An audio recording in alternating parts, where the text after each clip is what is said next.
Good morning, students. How are you all? Okay, so today we are here to start up our part of history. As we had already completed down our civics of first semesters, or we can able to say the syllabus that it is included in your first term of civics. So today we are going to switch on the history as the first chapter representing with the introduction of history. What is history?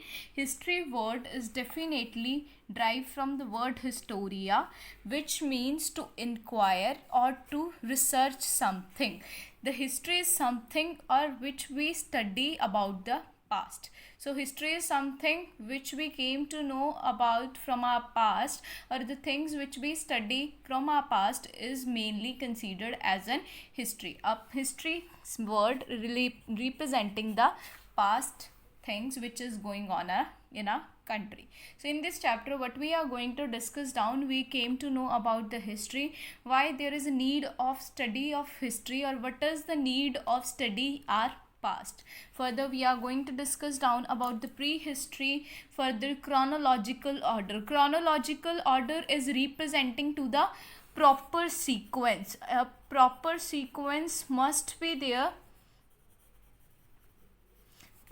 is required.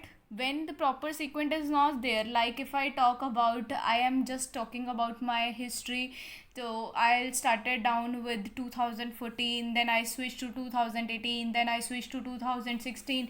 Is that a proper order? You can able to understand that properly?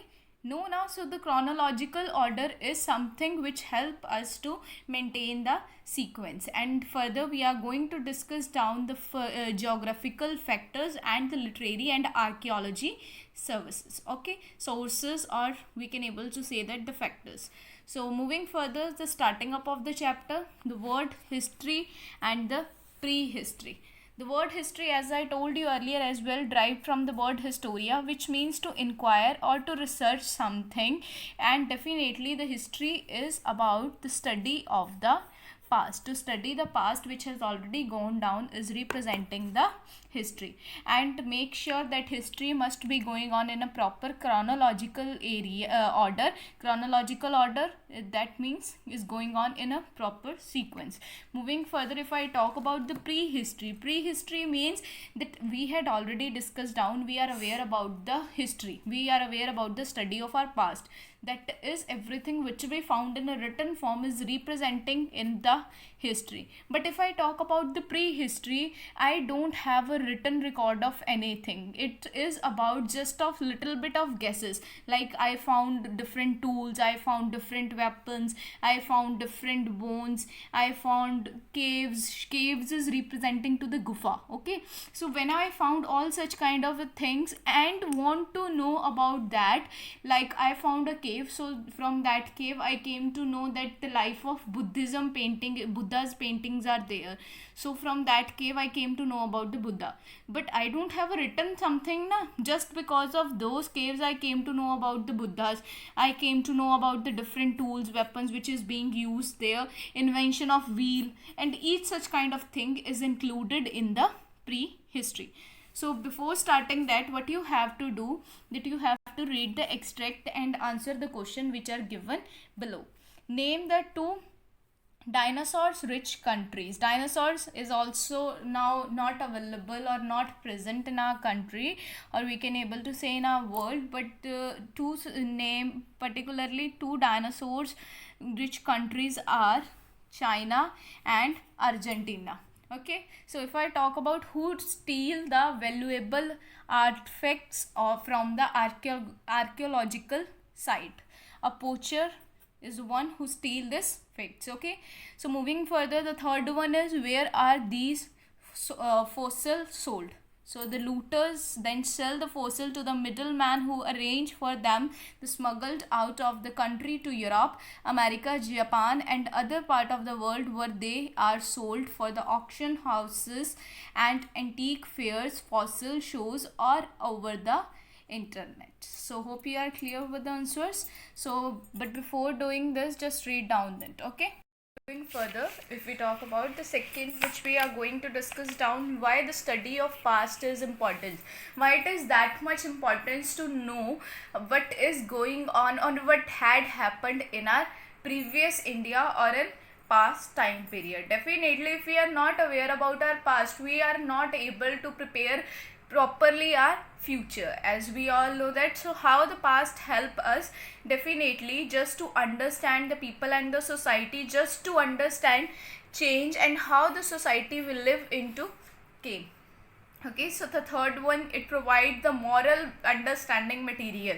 Because we came to know that the past people are so much ethical, they have their moral values, so it provides a moral understanding as well and gives us identity.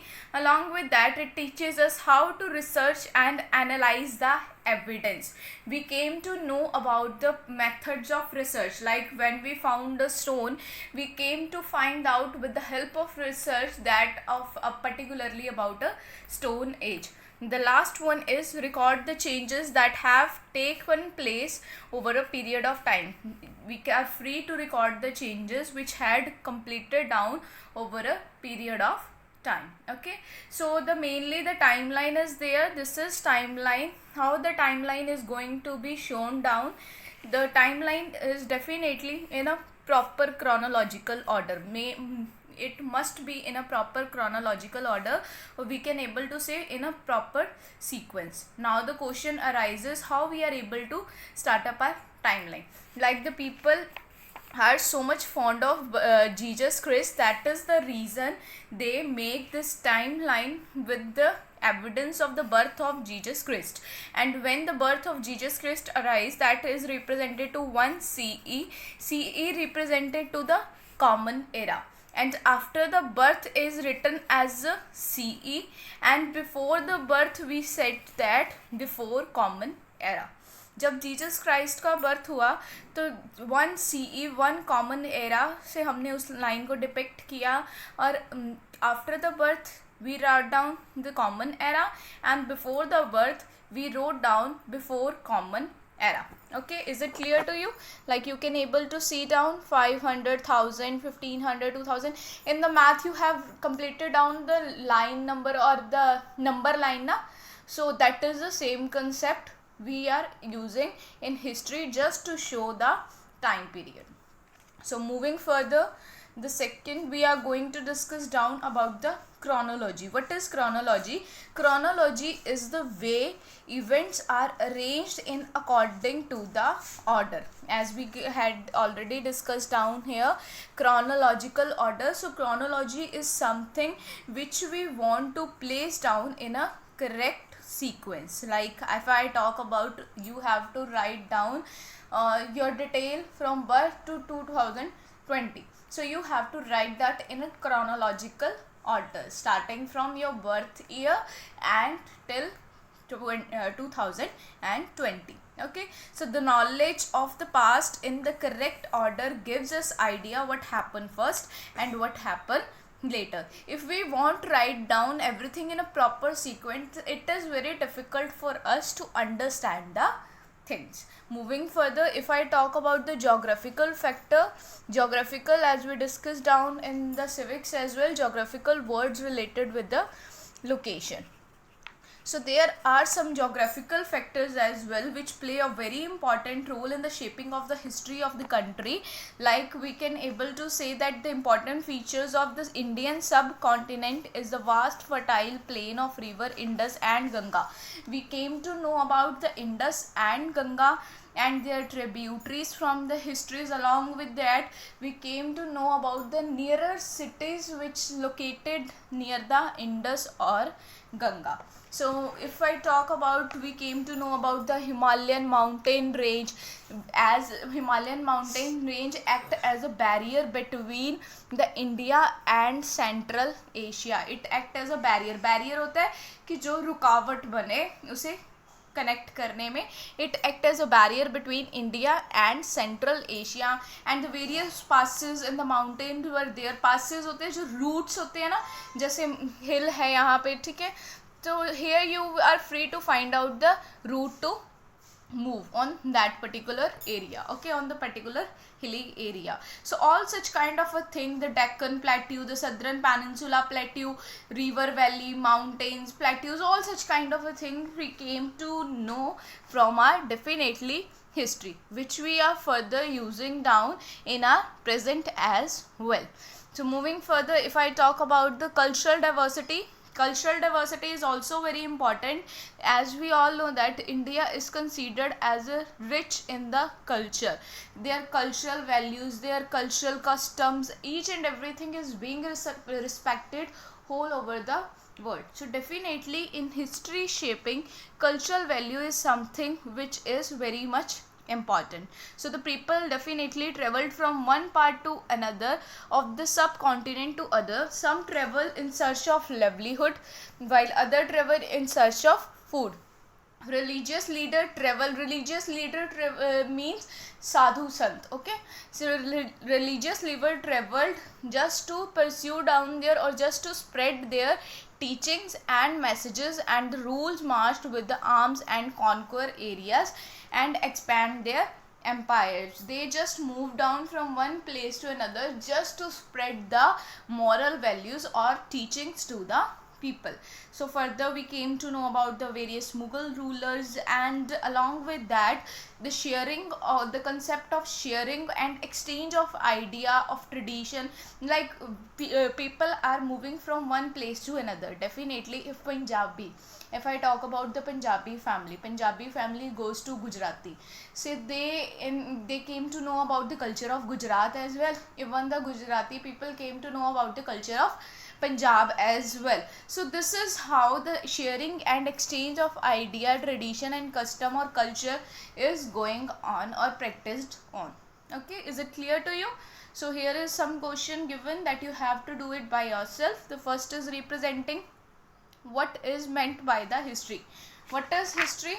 Is it clear to you all? The term history has been derived from the Greek word historia, which means inquiry or research. History is the study of past. History is mainly a study of past. Moving further, what is chronology?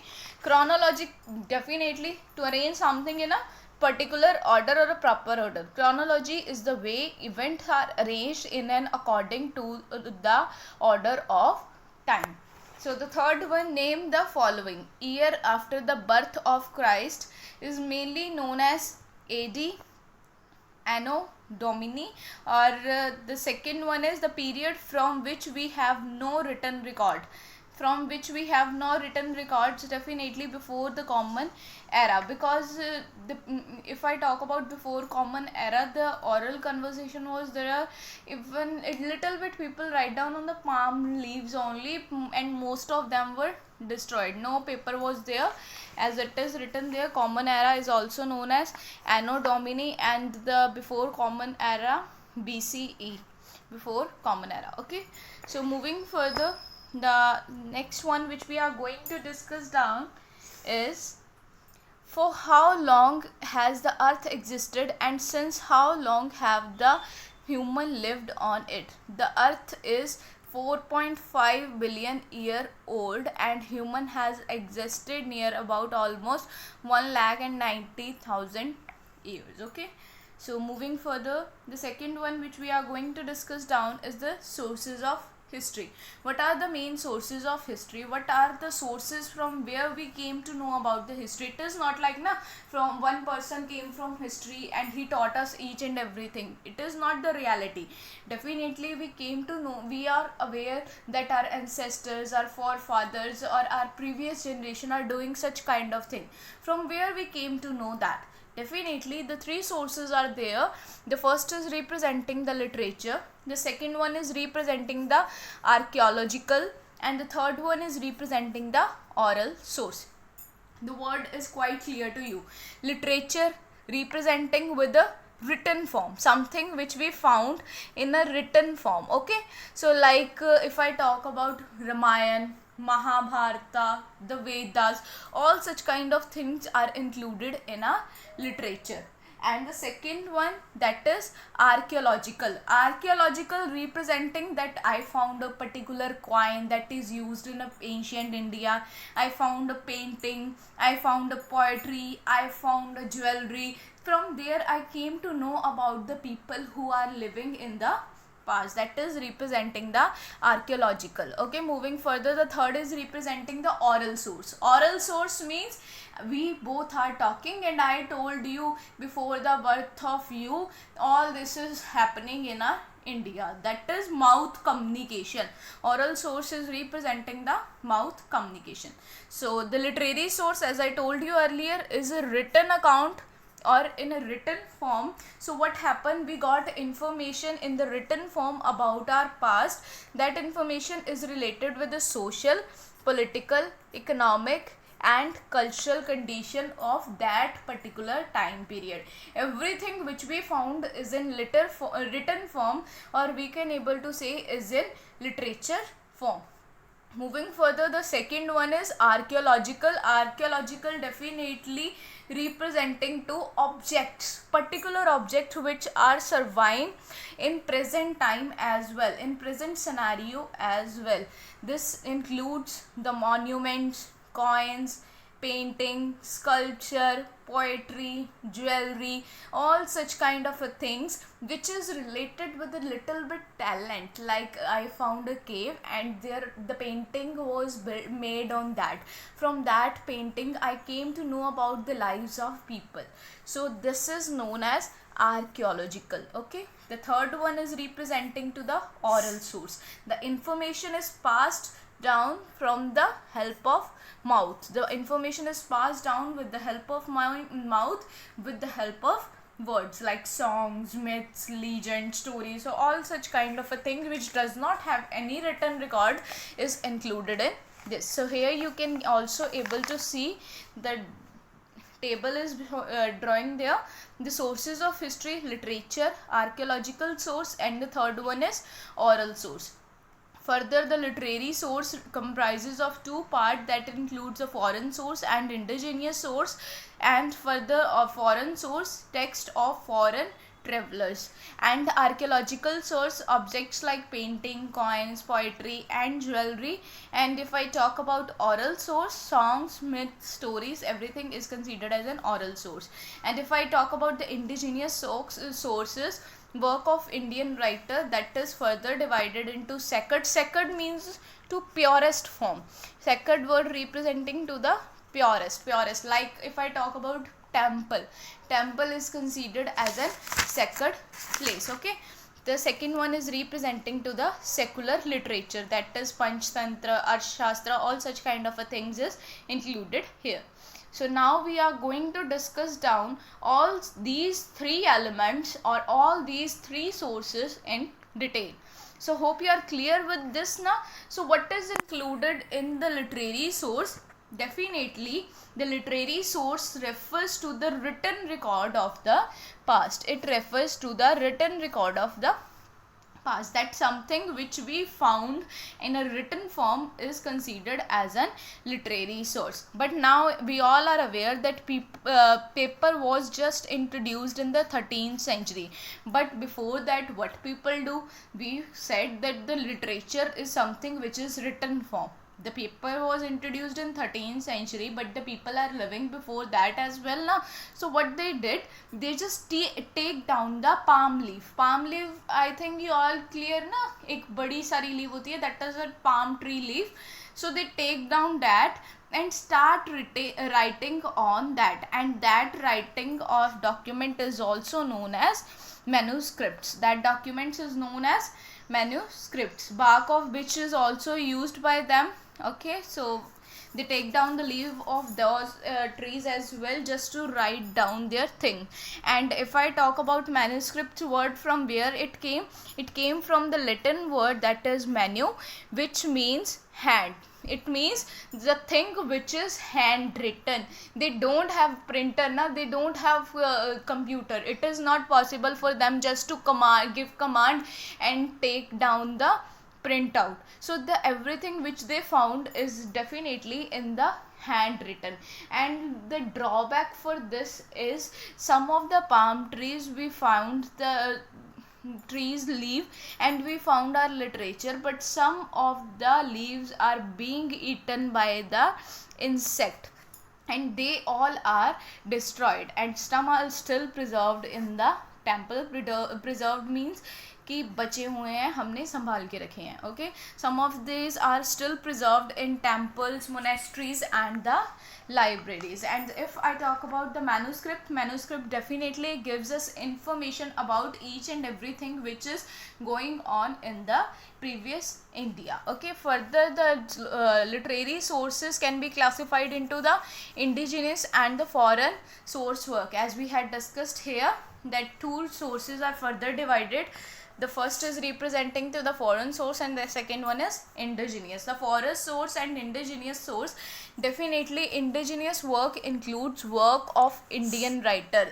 The writer, Indian writer, so all the Indian writer which they have brought down is included in the indigenous work. And definitely on the contrary, if we talk about the foreign writers or the foreign work, the foreign people who came to India and write down something is included in the foreign work. So example is also given here, who two people are came here and write down. Magnates and Fahim was came here and they write down something, and that is also included in the records of it.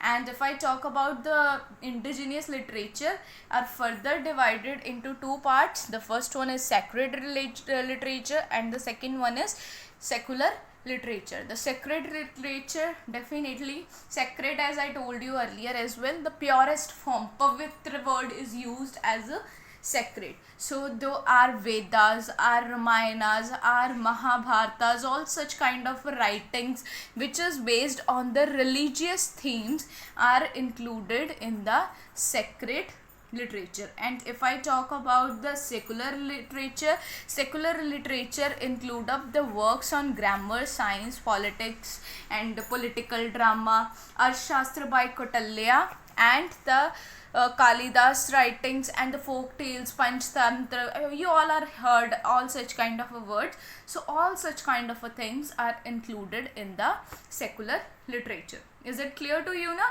Firstly, we had discussed down about the literary source. Literary source, we came to know that it is in the written form, and manuscripts are there, that the writings of handwritings of people on the palm leaf.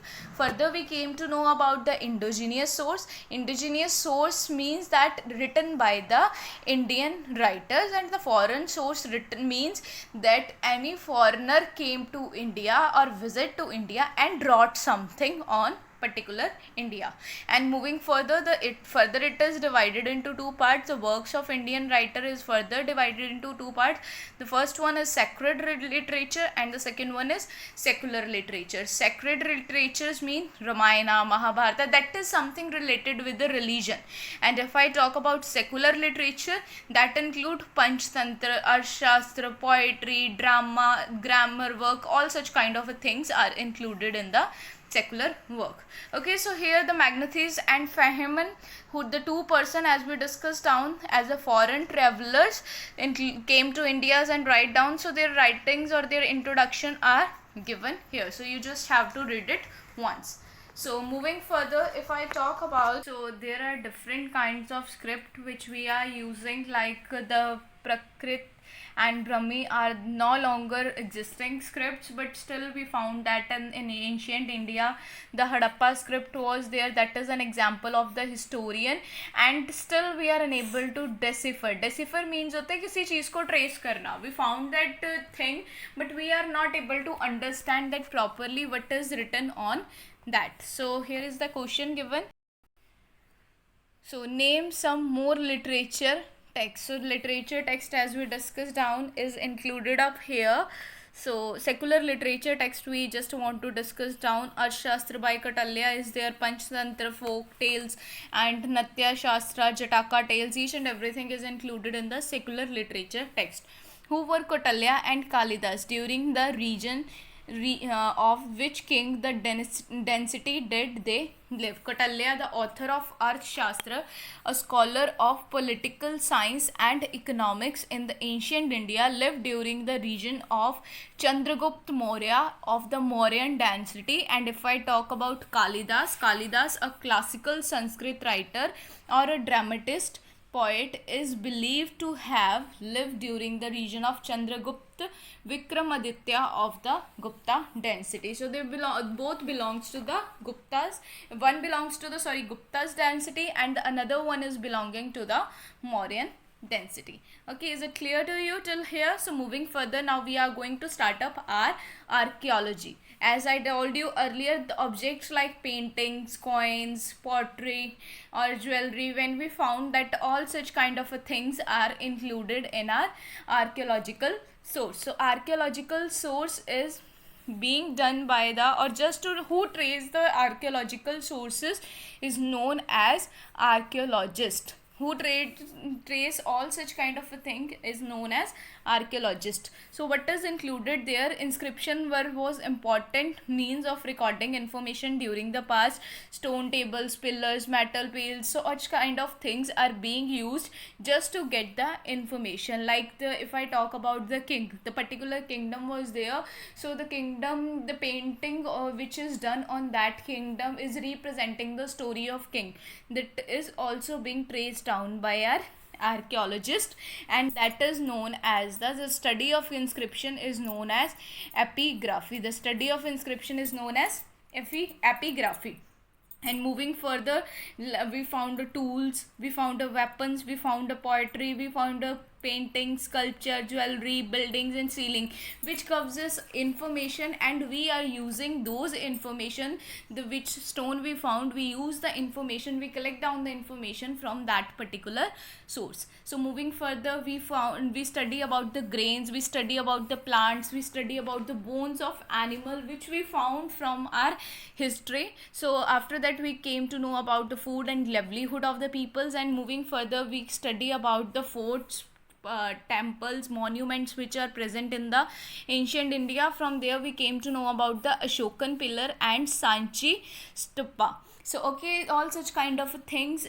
Cave painting, cave, as I told you earlier as well, Kufa, the painting which is done on the cave is representing to the cave painting. Okay, so moving further, the next one is the study of coins. As we had already discussed, there are Roman coins as well. Issuance of coin, which king introduced the coin, from where the coin is being started, coin is started from, there is a particular coin age. All the steps is further included in another chapters, like you have a particular chapter of Indus Valley civilization, a particular chapter of coin age. So all such kind of things which we are going to discuss down in the further chapters as well. So this one is just an introductory chapter. The detailed chapter is the next one. So the Roman coins, from which king the coin is being introduced, all such kind of things we came to know from the fountains of the coins. Okay, so moving further, the last, as we discussed down, the oral source. Oral source, definitely the source which we found with the help of speaking skill, like we two people are speaking and you get information from me, that is considered as an oral song. Songs, myths, stories, all such kind of things are included in the oral source. Okay, so what do you understand from this? But before giving the conclusion, just look at this, identify the monuments. So this monument is the Buddhist Vihar at Sanchi. Where it is located, as we discussed down, it's located in the Sanchi, Madhya Pradesh. Why it is considered important? Because it is the oldest structure that was commissioned by the King Ashoka in the 3rd century BCE. BCE representing to the before common era, because it is before the birth of Jesus Christ. Okay, so write down the two important characteristics of this monument. The Sapta has inscription in the Brahmi. It is remarkable specimen and of the Buddhist and architectures of the early Mauryan period. So here are questions as well given. So what are the two main sources of studying the past? Definitely the literature, archaeology, and if they discuss down the three, the third one is oral source. What are literary source? What is literary source or what are literary source? Literary source refers to the written record of the past. That something which we found in a written form is representing to the literary source. What are archaeological source? Archaeological source, definitely the study of material remain in the past known as archaeology, and the person who study is known as archaeologist. And archaeological source further consist of the objects like painting, coins, poetry and jewelry. Okay, so moving further, the next one is, so define numismatics. The study of coin is known as numismatics. So is it clear to you all? So what we discuss down, or what is the conclusion of this, that the importance of history is still prevailing in our India. Just to survive in a better way in present time period, we want to know, or we must have aware about our history as well. The past history which we are discussing in our present time, we came to know about all such kind of a thing from the various sources, that is literature, archaeology and the oral sources. Okay, so what we discussed down in this chapter, further with the starting, we started down about the history and the prehistory. History is something to study about the past, and prehistory representing that has no written record. No written record was there, we just taking the guess from that particular thing. Further we came to know about why the study of past is that much important. Further we came to know about this timeline before common era and common era, or after common era, that we considered. Okay, so moving further, if I talk about the chronological, everything that is going on a sequence or particular sequence or in chronological order, or I study the past in such a way that it is pursued down in a correct order. Further I came to know about the geographical features, that is features that is related with the particular location, and after that the cultural diversity that is being discussed by us, and after that we discussed down the various sources of history. Three sources are there: the literary source, archaeology and oral. The literary source further divided into foreign source and indigenous. Foreign source, the foreigners came in India and write down something, and indigenous source, the work done by the Indian people. And indigenous source are further divided into two parts. The first is representing to the sacred literature. Sacred literature means that the literature which is considered as in a purest form, like Ramayana, Mahabharata or Vedas. And secular literature representing to the Panchtantra Arthashastra. Okay, so if I talk about the archaeological source include up the objects like painting, coins and poetry and jewelry. On the contrary, if I talk about the oral source is just representing the source which I get from the communication or delivered from the mouth. So hope you are clear with it. So this is the decipher of the Roman stone is given. Rostea stone is there, so you just have to read it once. So this is all about the chapter. Now you have to do, what you have to do is just read down the chapter carefully, and after that complete down the exercise which is given at the end of the chapter, and try to solve it by yourself without the help of any other person.